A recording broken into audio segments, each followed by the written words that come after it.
Hello achievers, Learn24 academy में आप सभी का स्वागत है। और आज हम देखेंगे इंपॉर्टेंट न्यूज़ 25 फरवरी, यानी आज के न्यूज़पेपर्स में जो इंपॉर्टेंट न्यूज़ है वो है। इसमें मैंने जो भी न्यूज़ ली है वो आपको एग्जाम प्लस इंटरव्यू दोनों में यूज़फुल होगी, तो उसको आप देख सकते हैं। और इसको याद करना मत भूलिएगा, पॉइंट्स बना लीजिएगा, क्योंकि यही एक तरीका होता है एग्ज़ाम पास करने का। आइए शुरू करें। सबसे पहले न्यूज़ साउथ इंडिया से आई। इसमें क्या है कि 3 पुलिस वाले सस्पेंड कर दिए। मैंने सिर्फ ये औरंगुटन से जो रिलेटेड न्यूज़ हमारे एग्जाम्स के लिए यूज़फुल है वही ली है। बाकी न्यूज़ तो कुछ इस तरीके से है कि 3 पुलिस वाले थे, उनको सस्पेंड कर दिया। डीजीपी को एक्चुअली पता चला कि औरंगुटन की स्मगलिंग हुई है तमिलनाडु में, और 3 पुलिस वालों ने उसको पकड़ भी लिया था जो पर्सन स्मगलिंग करा, लेकिन फिर बाद में उसको ब्राइब लेके छोड़ दिया। बाद में जब ये डीजीपी संज्ञान में था, 3 पुलिस वालों को सस्पेंड कर दिया। तो ये जो है मलेशिया और इंडोनेशिया के नेटिव है। जो इसमें सबसे इम्पोर्टेंट बात है कि जो ये औरंगुटन्स होते हैं ये इंडिया में नहीं मिलते। जो भी क्रिटिकली इंडेंजर्ड स्पीसीज है इंडिया में, आपको पता ही कि इनको क्या है, जो स्मगल करना है वो अवैध है, इलीगल है। तो ये है, तो ये रेन फॉरेस्ट है, यहाँ के नेटिव है, मतलब यहाँ पर मेनली यहाँ ही पाए जाते हैं। तो ये 2 कंट्रीज इंपॉर्टेंट हो सकता है एग्जाम में आपसे पूछ ले या कभी आपके इंटरव्यू में कहीं काम आ जाए। फिर सेकंड न्यूज़ आई है वो दिल्ली से आई है।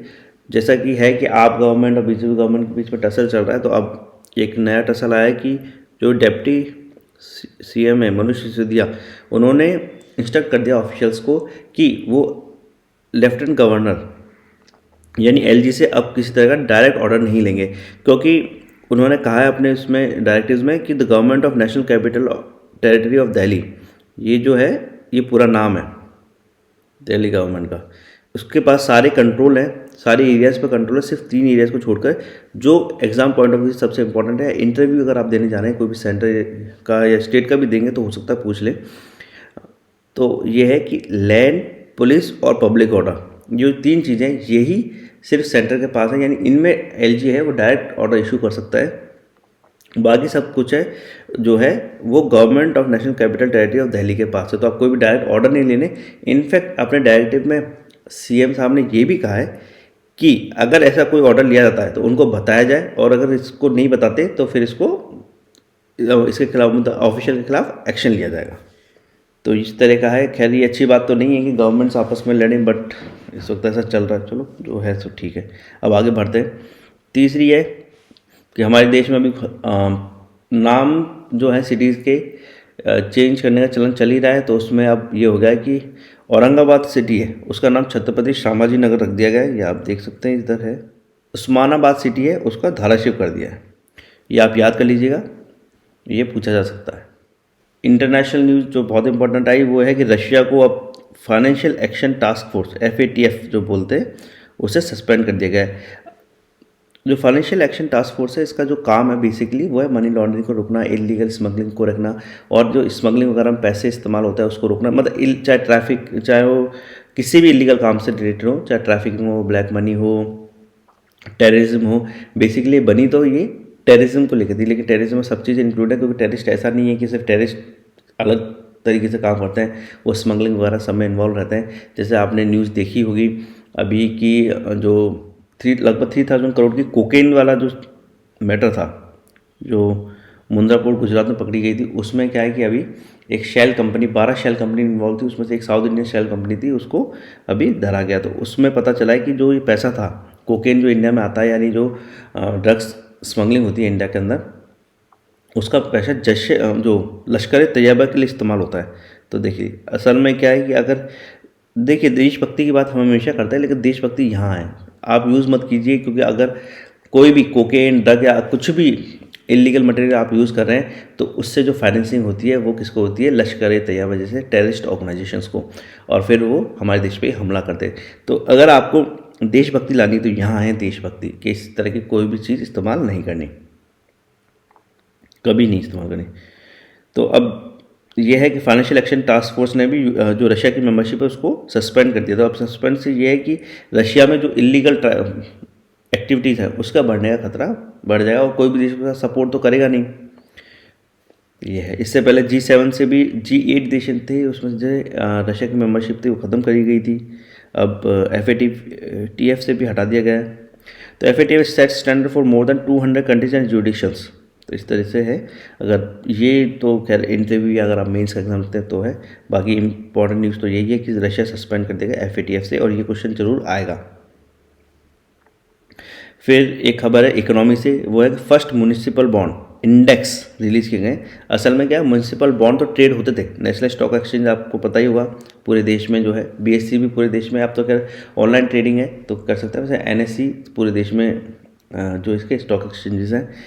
तो इस पर क्या है कि अब म्यूनिसिपल बॉन्ड इंडेक्स जो है, first municipal bond index launch किया गया, तो ये इंपॉर्टेंट न्यूज़ है। इसमें 28 म्यूनिसिपल बॉन्ड्स होंगे जो 10 इशूर्स के द्वारा इशू किए गए। म्यूनिसिपल बॉन्ड्स क्या होता है, मैं आपको बताऊँ, जैसे शेयर जैसा ही आप समझ लीजिए। बॉन्ड्स के बदले में क्या होता है कि ये आपको डिस्काउंट पर मिलता है, यानी कम पैसों पर मिलता है। जैसे 10 रुपये का बॉन्ड होगा, आपको 9 रुपये मिलेगा, तो आपको कितना 10% का फ़ायदा हो जाएगा, मोटा मोटा आप मान लीजिए 10% का इंटरेस्ट मिलेगा। तो इस हिसाब से ही बेचा जाता है। फिर इसकी ट्रेडिंग होती रहती है, कौन कितने में खरीदता है बेचता है, क्योंकि बॉन्ड की प्राइसिंग घटती बढ़ती रहती है। 1% तो हो गया, लेकिन इससे भी ये हो सकता है 6% हो जाए, 5% हो जाए। अगर किसी बॉन्ड पर अगर हो सकता है ज़्यादा इंटरेस्ट रेट मिलने, कभी कम इंटरेस्ट रेट मिलने लग जाए और आपको लगे कि नहीं फ्यूचर में इंटरेस्ट रेट बढ़ेगा, तो आप खरीद लेंगे, और जिसको लग रहा है कि भाई फ्यूचर में हो सकता है इंटरेस्ट रेट और कम हो जाए तो वो बेच देगा। तो इस तरीके से खरीद फरोख्त होती रहती है। फिर एक इंपॉर्टेंट न्यूज़ है ईस्टर्न राजस्थान कैनाल प्रोजेक्ट, ये सबसे लंबी न्यूज़ है, पेशेंस से सुनिएगा, इंपॉर्टेंट न्यूज़ है। खासतौर से अगर आप मध्य प्रदेश और राजस्थान के स्टूडेंट हैं तो इससे रिलेटेड क्वेश्चन आना ही आना है। असल में एक ईस्टर्न राजस्थान कैनाल प्रोजेक्ट चल रहा था, इसकी बात अभी जो है बजट में भी की गई है, बहुत मध्य प्रदेश और राजस्थान गवर्नमेंट के। ये जो है राजस्थान के 13 डिस्ट्रिक्ट्स को बेनिफिट करता है। इसमें असल में पानी की बात है, क्योंकि मध्य प्रदेश वगैरह में पानी है, नदियाँ हैं, जो चंबल वगैरह आप देखेंगे, और गुजरात में नदी है। तो इस तरह से गुजरात से भी काफ़ी सारे एग्रीमेंट है, मध्य प्रदेश से भी एग्रीमेंट। अब क्या है कि मध्य प्रदेश ने कहा है कि ईस्टर्न राजस्थान कैनाल प्रोजेक्ट है, इसको स्टे किया जाए, यानी इसको बंद किया जाए, क्योंकि इससे क्या है मध्य प्रदेश को नुकसान हो रहा है पानी का। और इसमें मध्य प्रदेश गवर्नमेंट ने क्या कहा, उन्होंने नवनेरा बांध, बैराज क्या होता है, छोटा सा बांध आप समझ लीजिए, जो काली सिंध रिवर कोटा में बन रहा है, उस पर स्टे लगाने की बात की है। इसके लिए वो सुप्रीम कोर्ट पहुँचे। जो ERCP है वो एक मेजर इनिशिएटिव है इंटरलिंकिंग के लिए, किसके लिए, पार्वती रिवर, काली सिंध और चंबल रिवर। ये सबसे इम्पॉर्टेंट लाइन है इस पूरे न्यूज़ की। ये क्वेश्चन 100% बनेगा, क्योंकि इस पे क्या होता है, जैसे राजस्थान में मध्य प्रदेश में आने वाले एग्जाम, तो अगर आप कोई सा भी एग्जाम दे रहे हैं तो उसमें पूछ सकते हैं कौन कौन सी रिवर है, तीनों कॉम्बिनेशन दे देंगे, ABC कर देंगे, AB कर देंगे, BC कर देंगे, ACD कर देंगे, इस तरीके से आपसे पूछा जा सकता है। तो इसका आप ध्यान रखिएगा कि ERCP जो ईस्टर्न राजस्थान कैनाल प्रोजेक्ट है, ये पार्वती, काली सिंध और चंबल रिवर को मिला के बन रहा है। मध्य प्रदेश ने इसमें क्या ऑब्जेक्शन रहा है कि ये 376 किलोमीटर तो सिर्फ मध्य प्रदेश के अंदर से गुजरती है, तो इस पर इन्हीं का हक है। बट राजस्थान गवर्नमेंट का कहना है कि ऐसा नहीं है, बल्कि इस पर एग्रीमेंट हुआ है और दोनों जो स्टेट है वो पानी यूज़ कर सकते हैं लगभग 10% तक। तो ये according to a inter state water control board agreement हुआ था 2005 में, उसके अकॉर्डिंग है। तो 2005 में जो एग्रीमेंट होता है उसके अकॉर्डिंग ही राजस्थान कहता है। मध्य प्रदेश ने अपने पिटीशन में, स्टे की पिटीशन में सुप्रीम कोर्ट में कहा है, उसमें कहा है कि नहीं, इसको स्टे किया जाए, क्योंकि जो चंबल रिवर है वो सारी की सारी लगभग आधी से ज़्यादा वो मध्य प्रदेश में ही बहती है। मध्य प्रदेश ने इस पर कौन कौन से डैम बना रखे हैं याद कर लीजिए, Mohanpura dam on Newaj river, Kundalia dam on Kali Sindh river, फिर जिससे कि 2.65 लाख हेक्टेयर इरीगेशन होता है मध्य प्रदेश के अंदर। और मध्य प्रदेश ने क्या पहले डैम बनाया, उसके बाद NOC लेने की कोशिश किया है। जनरली क्या होता है कि ऐसी हरकतें इंटरनेशनल एग्रीमेंट में की जाती है, जैसे चाइना करता है इंडिया के साथ। बट इसमें क्या है कि मध्य प्रदेश ने पहले डैम बना लिया, उसके बाद NOC लिए, तो वो थोड़ा सा इसको ऑब्जेक्शन कहा है कि राजस्थान गवर्नमेंट ने कहा है कि देखिए इस पर ऑब्जेक्शन है, इससे तो राजस्थान गवर्नमेंट को नुकसान हुआ, क्योंकि इसी आधार पर, क्योंकि इरीगेशन के आधार पर ही क्या होता है कि स्टे मिलने की संभावना रहती है। जो फिर है जो पॉलिटिकल स्टेटमेंट तो आएंगे ही। देखिए CM अशोक गहलोत ने कहा है कि देखिए मध्य प्रदेश गवर्नमेंट की जो भी एक्टिविटी है वो मतलब सही नहीं है, और इससे राजस्थान को जो है पानी नहीं मिलेगा, तो ये एक प्रॉब्लमेटिक इशू है। तो और जो ERCP है, ईस्टर्न राजस्थान कैनाल प्रोजेक्ट है, वो उसकी डिटेल प्रोजेक्ट रिपोर्ट 2010 की गाइडलाइन है सेंट्रल वाटर कमीशन की, उसके अकॉर्डिंग ही बना है। तो इसलिए पानी को रोकने की कोशिश ना की जाए। और अपनी पिटीशन में ये भी कहा है, ये इंटरव्यू वगैरह के लिए यूज़फुल है या मेंस के लिए, कि जो राजस्थान गवर्नमेंट है उसने ये कहा है कि देखिए 19,000 मिलियन क्यूबिक मीटर या 19,000 million cubic metres of water जो है चंबल का, वो हर साल वेस्ट हो जाता है। या आप इनफैक्ट किसी में भी लिख सकते हैं, क्योंकि क्यों वाटर शेयरिंग होनी चाहिए, जैसे इंटरलिंकिंग क्यों होनी चाहिए, जो है ना कि जो जितनी भी ये जैसे ब्रह्मपुत्र है, गंगा रिवर है, से इसको इंटरलिंक क्यों किया जाए कैनाल से। तो उसका एक अच्छा एग्जांपल आपको यहाँ से मिलता है कि जो चंबल रिवर है उसका 19,000 million cubic metres of water हर साल वेस्ट हो जाता है। और जो ERCP प्रोजेक्ट है जिससे राजस्थान के 13 जिलों में पानी मिल रहा है अलग से, उसके लिए सिर्फ 3500 MCM वाटर ही चाहिए। यानी कि अगर आप देखेंगे तो लगभग 16-17% जो पानी है उसी से काम चल जाएगा। और उसके बावजूद भी क्या चंबल रिवर का पानी बहुत ज़्यादा वेस्ट होगा, जैसे drinking and irrigation project complete होता है। इस तरह के असल में क्या होता है कि इस तरह के एविडेंस देने से ये रहता है कि हाँ हो सकता है सुप्रीम कोर्ट कहते हैं कि आप मध्य प्रदेश भी यूज़ करो, राजस्थान भी यूज़ करो, इसमें कुछ नहीं। हालांकि पानी का जो इशू है, देखिए वो कंटेंशियस इशू है कि पानी हर चीज़ के लिए इस्तेमाल होता है, इंसान के जीवन में हर चीज़ के लिए इस्तेमाल होता है।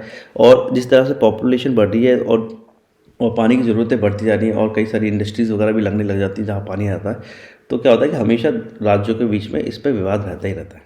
अब इसका जो सॉल्यूशन है वो बेसिकली ये है कि जैसे महात्मा गांधी ने कहा था कि दुनिया में अगर आप लालच करेंगे तो फिर हर चीज़ की कमी पड़ेगी, तो लालच ना करी जाए, जिसकी जो ज़रूरत है उसके हिसाब से इस्तेमाल करेगा तो ठीक है, इससे चीज़ें सुधर जाती है, संभल जाती है। जो राजस्थान गवर्नमेंट ने उसको क्या किया, अभी नेशनल प्रोजेक्ट स्टेटस देने की बात भी करिए कि ERCP को जो है नेशनल प्रोजेक्ट स्टेटस दिया जाए। इसमें असल में क्या है कि राजस्थान जो है नवनेरा बीसलपुर इसरदा लिंक, जो ये आप देखते हैं महलपुर में बैराज है एंड रामगढ़ बैराज है, उसको ये बना रहा है at the cost of 9,600 crore. इस पर बनाने की जो राजस्थान गवर्नमेंट ने उसने पहले शुरुआत कर दी, क्योंकि राजस्थान गवर्नमेंट ने कहा कि जो नेशनल स्टेटस मिल जाएगा तो बढ़िया रहेगा। तो नेशनल स्टेटस का फ़ायदा बेसिकली क्या होता है कि अगर नेशनल स्टेटस ERCP को मिल जाता है तो 90% जो पैसा है वो सेंटर देगी। लेकिन अभी अगर राजस्थान गवर्नमेंट को काम करती है, राजस्थान को अपने पैसों से करना पड़ेगा, और जाहिर सी बात है कि किसी भी स्टेट का बजट फुलफिल नहीं हो सकता, बहुत मुश्किल होता है। और जो डिस्ट्रिक्ट है राजस्थान में जो इससे बेनिफिट होंगे, पानी खासतौर से मिलेगा, वो है झालावाड़, बारां, कोटा, बूंदी, सवाई माधोपुर, अजमेर, टोंक, जयपुर, करौली, अलवर, भरतपुर, दौसा, धौलपुर, जहाँ की 3.5 करोड़ की पॉपुलेशन इससे अफेक्टेड होगी। तो अगर आप राजस्थान के स्टूडेंट हैं तो इसको स्पेसिफिकली याद कर लीजिएगा, आपसे राजस्थान के चाहे एग्ज़ाम हो, इंटरव्यू, इसमें ये पूछा जा सकता है। And thank you. अगर आपको कोई क्वेरी हो, कुछ हो, तो आप कमेंट सेक्शन में हमसे पूछ सकते हैं।